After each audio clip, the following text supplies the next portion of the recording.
我们在天津地区是较早进入玻璃深加工产业的企业。2003年，我们购买了洛阳蓝迪的第一代全对流钢化设备，成为蓝迪第一批全对流设备的使用者。至今，这台设备还在工厂稳定地运行着。2010年，我们购买了第二台钢化设备，同样，我们选择的还是蓝迪。今年，也就是2014年，蓝迪推出了他们全新一代的钢化设备。作为蓝迪的忠实用户，我们也是毫不犹豫地成为了第一批使用者。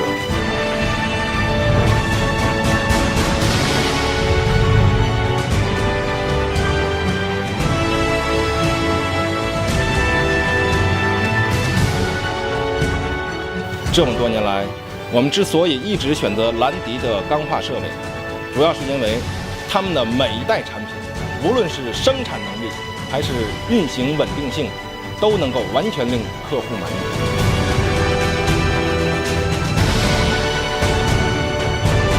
未来，天津市晋灿特种玻璃科技有限公司愿与蓝迪一起，以天津市为中心，为国内外的广大用户提供更为优质的钢化产品。